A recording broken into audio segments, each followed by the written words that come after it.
óbvio que teve um monte de questões sobre calendário para essas contusões e tal, e aí algumas infelicidades, né, de fato, que não foram... Mas assim, eu acho que o Tite construiu uma certa armadilha para si mesmo ao utilizar muito pouco a base durante essa temporada, entendeu?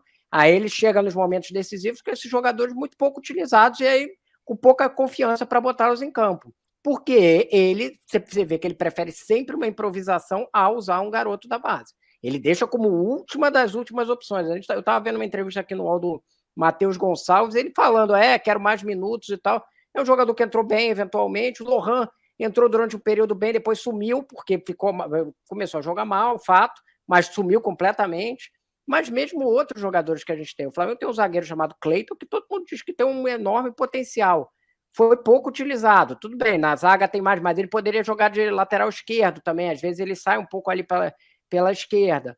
Eu acho que a gente olhando para outros times, vou citar aqui o Palmeiras, por exemplo, o Abel usa mais a base. E olha, eu estou falando que os palmeirenses já reclamam que ele usava pouco ano passado, mas você vê 2 zagueiros lá que são zagueiros da base, o lateral esquerdo da base, né, o Vanderlan, tem mais gente sendo utilizada. Eu acho que o Tite deveria ter utilizado mais esses jogadores e hoje ele está preso nessa armadilha de ter muito pouco jogador pronto. Não adianta que você não vai ter 25, 26 jogadores de primeira linha no elenco. Você precisa ter uma composição ali com a base.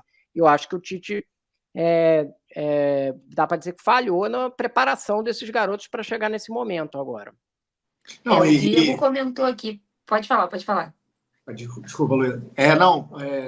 Na coletiva do Marcos Braz e do Bruno Spindel na quinta passada, principalmente o Spindel bateu muito ele meio que culpou essa quantidade de lesões, ele bateu muito na tecla de que nós fomos massacrados pelo calendário. Então, assim, colocou a culpa única e exclusivamente no calendário. Não foi feito também uma meia-culpa, se houve uma falha no planejamento ali. A gente lembra Campeonato Carioca, em alguns jogos colocou como titular, até na final, primeiro jogo, ganhou de 3-0, colocou o time completo no início. Tem essa coisa de repente, não está tendo assim, isso é a minha visão, não está tendo uma rotação grande do elenco, principalmente o Pedro estava sendo muito usado antes da lesão. Então, assim, mas o Flamengo não fez uma meia-culpa, colocou. O Spindel fala umas 3 vezes na coletiva sobre Eles têm razão sobre o calendário, né, Braz? Tem razão, de fato, causou essa questão, esticou o time durante a Copa América e tal, não sei o quê. Mas as soluções que você tinha que dar era, por exemplo, você tinha 3 competições, ia ter que escolher, e o Flamengo não escolheu, né? Meio acabou deixando o brasileiro em segundo plano, porque os jogadores não aguentavam para botar em campo eles, né?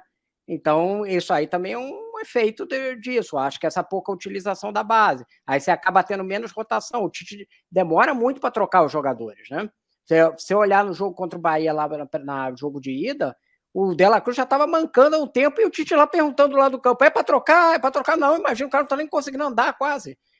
Léo Ortiz estava já se esfalfando lá, todo arfando, e ele olhando para você, realmente, ele está cansado e tal, demorando para fazer as trocas, né? Então, você vai esticando muito a corda, e porque você não tem confiança nesses jogadores da base, e porque aí tem um efeito do calendário de fato, mas eu acho que foi esticado bastante a corda. O Tite diz na coletiva, a última coletiva do Tite, ele fala que não teve erro de planejamento. Quando ele levou, né, o Fábio Maceredian para a coletiva e tal, os dois falaram que não houve erro de planejamento, que o que aconteceu no Carioca não influencia no que está acontecendo agora, de lesões e tal. Do Carioca não, mas e da Copa do Brasil, né, Luísa? Mas porque, enfim, foram decisões, porque na época do Carioca você usou o time completo, depois o time não estava lá, essas coisas. Eu acho que é um efeito dominó também, né? As coisas vão acontecendo. Claro que a gente já está em setembro, o Carioca terminou em abril, mas são decisões. O Arrascaeta estava voando no Carioca. Chegou depois, já se lesionou. Já é a segunda vez no ano que ele fica um tempo fora. Enfim, o Diego também comentou a mesma coisa que você falou da base. Ele falou, antes de contratar alguém, dá uma oportunidade para o Chola. Chola é um jogador que ele é meio que xodó da torcida, virou xodó da torcida, né? Jogou o Mundial. Foi relacionado pela primeira vez para aquele jogo contra o Botafogo, aquele fatídico jogo, que o Flamengo estava fisicamente totalmente quebrado e não conseguiu fazer absolutamente nada. E aí eu até durante o jogo pensei, quem estava comigo lá era o Igor Siqueira, falei para ele, Flamengo não tem saída, não tem escape para o ataque em momento nenhum. Às vezes é melhor colocar um moleque desse que dava uma velocidade, dava uma outra possibilidade. E não, o Tite resolveu fazer aquelas loucuras dele ali. Enfim, nada deu certo. O Flamengo É foi sempre uma goleado pelo improvisação, porque Botafogo, ele não confia nos garotos da amassado. base. E Não, olha, não. olha quantos times tiveram soluções da base. A gente pega o Fluminense, por exemplo. Quem é hoje o principal que é o criador de chances do Fluminense e tal? É um garoto, o Cauã Elias, né? Isso. Assim, que foi achado no meio da temporada. Talvez o Flamengo não tenha um jogador tão talentoso, não sei, assim. Mas a gente não sabe, porque eles foram muito pouco utilizados. E o Tite tinha um discurso antes, né, no começo da temporada. Ah, não, eu quero usar mais os meninos da base, porque ele teria É, mais tempo de conhecer esses meninos da base. No ano passado, realmente, já estava tudo acontecendo, o Tite já chegou no final da temporada, então não tinha muito tempo para conhecer. Mas agora, com o tempo, ele levou alguns para a pré-temporada, outros disputaram o Carioca. Era natural que ele usasse mais a base, mas acabou não se concretizando. O Flamengo não tem esse costume, já não tinha há algum tempo já, mas pelo menos um ou outro da base tinha mais espaço, né? O João Gomes antes, enfim, alguns que acabaram sendo vendidos muito rápido também. Mas, enfim, não aconteceu.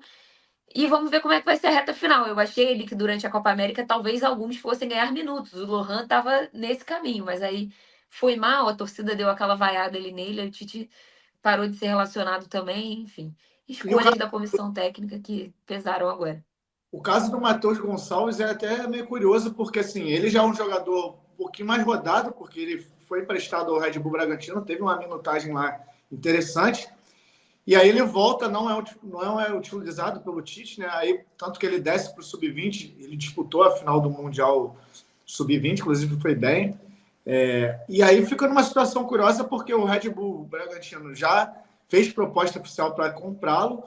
O Flamengo não entende que os valores que o Red Bull Bragantino ofereceu não são compatíveis, né? Não são o que o Flamengo deseja para efetuar essa venda. E ele já manifestou, inclusive depois da final do Mundial Sub-20, ele manifestou esse descontentamento por não estar tendo muita oportunidade no profissional. Então ele está nessa, assim, ele tem uma proposta para ir para outro clube, o Flamengo acha que não é o valor suficiente para vendê-lo. Em contrapartida, ele não está sendo aproveitado pelo Tite. Então, gera assim, uma insatisfação no garoto também, que assim, ele já mostrou algumas oportunidades de ter qualidade, né? Enfim, uma situação curiosa dele.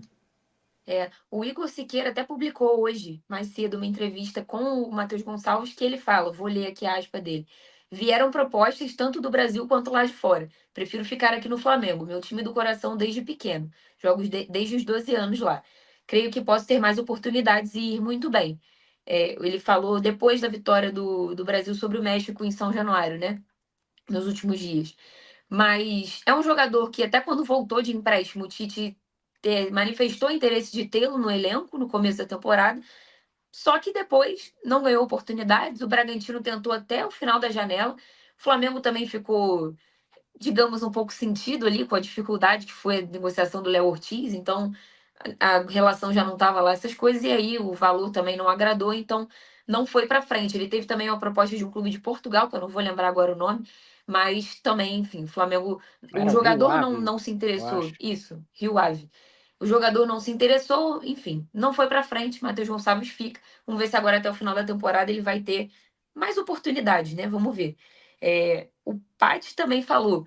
Ele deu entrevista dizendo que quer ficar no Flamengo. Exatamente a entrevista lá. Quem não viu ainda tá no site do All Sport lá. Só entrar na página do Flamengo que vocês vão achar essa entrevista. Deixem o like de vocês, votem também na nossa enquete se o Flamengo tem que contratar algum substituto para o Pedro ou se vocês estão satisfeitos com o que tem atualmente. Gabigol, Carlinhos e o Bruno Henrique também podendo ser improvisado ali. Falando em ser improvisado, jogo contra o Bahia, a gente já está começando a meio que projetar aqui, e aí a situação dos lesionados. Gabigol e Arrascaeta treinaram hoje com o grupo no Flamengo. Então eles estão praticamente certo já no jogo de quinta-feira. Muito difícil que eles sejam desfalques do Flamengo. Acho que aí era mais uma dúvida ali em algum momento, porque ele estava um estágio atrás ali do Gabigol na recuperação, mas treinou hoje, os dois voltaram a treinar com o grupo. O Flamengo se representou hoje, folgou ontem. O Léo Pereira já estava treinando desde semana passada, então ele sentiu o joelho, mas está tudo certo com ele. O Davi Luiz também, que sentiu depois do jogo contra o Corinthians, até saiu mancando um pouquinho, tá tudo certo com o Davi Luiz, tá treinando. Quem é dúvida é o De La Cruz, que ainda tá só na academia, não treinou hoje com um grupo. E, pelo que eu ouvi, ainda é um pouco complicado a situação do De La Cruz. Vamos ver, talvez para o jogo contra o Vasco, ou talvez para a Libertadores, né? Vai ser preservado para não se complicar, não sentir mais nada até lá. Vamos ver, o De La Cruz tem sentido muito essa sequência. Rodrigo, como é que você vê o cenário para o Flamengo, tendo alguns jogadores de volta, né? Pelo menos, mas ainda com jogadores importantes fora esse primeiro teste aí, depois da lesão do Pedro também. Claro, né? Tem os convocados também que tem que ser reavaliados. O Flamengo nem sabe Vai ter ainda. que saber se o Dorival vai escalar o Gerson na terça-feira. Se ele botar o Gerson para jogar 70 minutos, por exemplo. Aí o Gerson vai conseguir entrar em campo na quinta, 2 dias depois. Tem o Não Fabrício sei, Bruno assim, também. Chegou lá Fabrício agora, Bruno mas também mas o Fabrício eu acho que tem menos chance, né? Porque ele entrou nessa última janela, eu acho que a zaga titular tá posta ali, o Marquinhos e o Gabriel Magalhães, né? A zaga da seleção, né? Deve continuar a ser essa zaga, né? E zagueiro, ele, em geral, troca menos, né? Acho que tem menos chance do Fabrício Bruno jogar. Mas assim, eu acho que a escalação mais provável é o Rossi, se o Matheus Cunha, Varela né? também... Oi? É o Goleiro de Matheus Cunha, é Copas. verdade, é por causa do goleiro das Copas. Mas o Matheus Cunha, aí eu acho que talvez seja escalado o Wesley, se o Varela tiver jogado, não vai, começaria com o Wesley. Fabrício Bruno, Léo Pereira e Ayrton Lucas, o Pulgar. Aí vai ser essa questão do Gerson, mas possivelmente o Léo Ortiz, porque foi como ele escalou o Flamengo na ida, né? Porque era para dar mais gente de meio de campo ali para combater o toque de bola do Bahia e tal. E depois o Gerson, na frente, tendo o Bruno Henrique, provavelmente, Luiz Araújo, e aí talvez o Arrascaeta, né? Se puder jogar o Arrascaeta, a gente vai ter aquele esquema que o Arrascaeta é o meia, o Gerson joga meio de ponta e o Luiz Araújo joga na outra ponta, pela ponta esquerda, e você tem o Arrascaeta ali jogando de meia e grudando no Bruno Henrique. Acho que, não sei, parece ser o desenho mais provável aí se o Gerson não jogar 70 minutos antes e se o Arrascaeta pelo menos confirmar que está em condições. Isso assim, eu acho que o Arrascaeta se machuca muito, mas eu acho que ele tem uma vantagem. Quando ele volta, ele não tem dificuldade de ritmo de jogo. Quando ele volta, em geral, ele já volta jogando bola. Então, eu acho que se ele estiver inteiro, ele consegue jogar. Ele já voltou algumas vezes no sacrifício, né? Sempre. Acho que se lembrar, em virou 2019, lá naquela algo semifinal comum. contra o Grêmio, ele estava quebrado antes de entrar no jogo, né? Ele vinha de um... Não sabia, acho que até o Jorge Jesus na época jogou com um negócio de que eu acho que não ia jogar e tal, não sei o quê, e na última hora o cara entrou e jogou bem, né? Então, eu acho que seria o que eu estou vendo aqui como mais provável. Ele vai ter a opção do Gabriel, tanto para o lugar do Bruno Henrique quanto do Arrascaeta, né? Porque ele já usou o Gabriel nessa posição do Arrascaeta como substitutos. E aí é isso. Não sei se tem muito mais gente de substituto, não. O que ele pode fazer, talvez, tem o Everton, o Araújo ali para o meio de campo, o Varela eventualmente pode entrar depois. Enfim, tem essas outras possibilidades nesse sentido aí, mas também não está. De La Cruz, você está dizendo que acha que não vai poder jogar, então. Tem alguns treinos pela frente ainda. O Tite vai definir de fato esse time na quarta-feira, então ainda tem alguns dias pela frente. O Caio falou: o Flamengo tem que comprar um reserva no lugar do Pedro que seja do nível dele.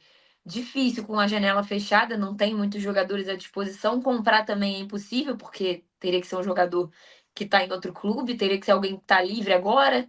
Difícil. Flamengo, eu acho que a torcida está ansiosa por uma reposição, só que eu não vejo também opções hoje no mercado que estejam jogando, né, que tenham o ritmo de jogo que o Flamengo precisa nesse momento e que cheguem agora num valor aceitável também, né, de certa forma. Enfim, Mas é uma provável que para o situação ano que vem, complexa. né, se confirmando a saída do Gabriel, Sim, que para o ano você que vem tenha pode ser. uma reserva, que o Flamengo contrate um reserva para o Pedro. O Gabigol tem, inclusive, tem a última chance dele, derradeira, aí, de tentar convencer o Flamengo de alguma coisa. Vamos ver se ele vai aproveitar. Não aproveitou as chances que ele teve ainda esse ano. O Marcos falou, muitos jogadores voltando de lesão, o Flamengo tem que ficar esperto. De fato, porque acho que o Rodrigo já até citou isso, tem que ver a carga também, né? Quem pode jogar quantos minutos, se o jogador vai poder jogar os 90. O Tite tem tido esse cuidado também de entender quem pode jogar e quem não pode jogar. Bruno, na nossa tarja está aí escrito quais os riscos contra o Bahia. Bahia é um time muito perigoso, deu trabalho, eliminou o Botafogo, deu trabalho para o Flamengo no jogo de ida e a vantagem é muito pequena. O que o Flamengo tem que prestar mais atenção nesse jogo de volta? Vai ter o Maracanã a seu favor, mas a gente já sabe também como é que funciona o Maracanã, né? Quando não tá jogando muito bem, já vira aquela pressão ali também em cima do Flamengo. Cara, eu acho que assim, o ponto forte do Bahia é o meio de campo, né? Eu acho que assim, é um time forte, mas ele ainda é um pouco desnivelado, assim. Ele tem um meio de campo muito forte. A defesa do Bahia eu não vejo nada demais e o ataque também. O grande segredo do Bahia é o meio de campo. Se o Flamengo conseguir neutralizar o meio de campo, tem grande chance de sair classificado. Ali o meio de campo é realmente muito forte. Você tem ali o Caio Alexandre, Jean Lucas, o Cauli e o Everton Ribeiro. Inclusive no jogo em Salvador, assim, os dois ali, principalmente o Cauli e o Everton Ribeiro, eles chegaram com perigo várias vezes, mas o que acontecia? Principalmente o Everton Ribeiro, ele dava aquele último passe ali, achava o cara ali na frente, só que os atacantes do Bahia não conseguiram aproveitar as chances. Que aí é o que eu identifico que é um pouquinho desnivelado, assim. Eu vejo o meio de campo muito forte, mas o ataque e a defesa do Bahia, eu vejo ali médio ali, não vejo grande coisa. Então, ali que eu vejo que tem um desnível um pouco no time, mas é um time muito forte e perigoso. Mas eu vejo que o Flamengo conseguindo neutralizar esse meio campo, ganhar essa disputa no meio de campo, tem grande chance de ser classificado. Qual